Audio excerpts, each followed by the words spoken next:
What someone may find if they were to step back and reflect on their life is that they often feel down and low. For most of their life, this may have been something that they have typically been able to cover up. Now, though, it could be a lot harder for them to do this, and this might make them wonder what is going on. What could enter their mind is that they suffer from depression and that there is then something wrong with them.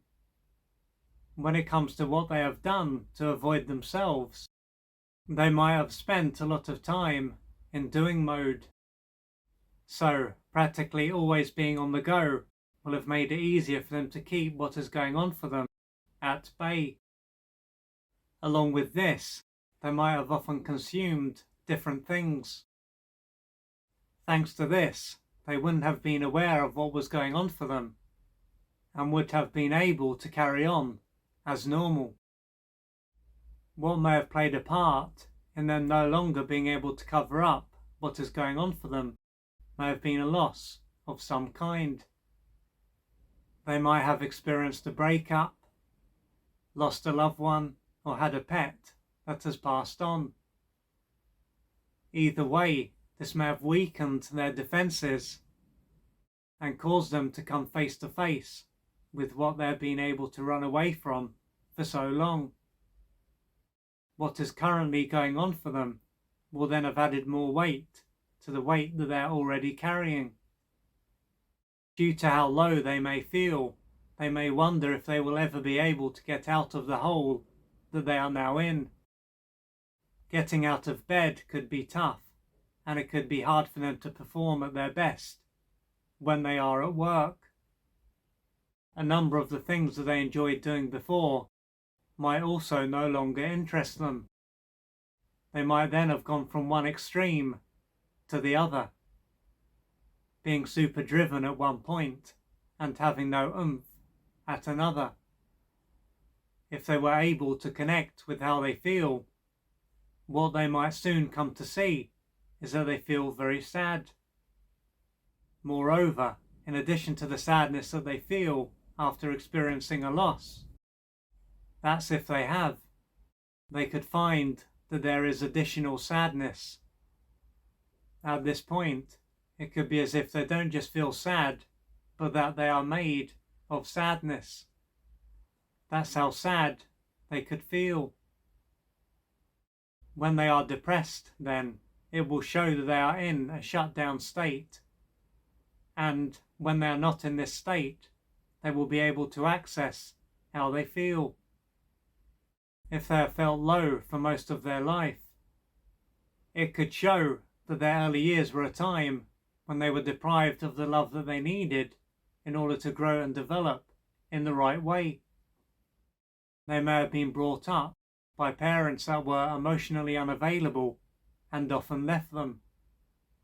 This would then have been a period of their life that was filled with loss, and a time when they would have experienced a lot of sadness as a result.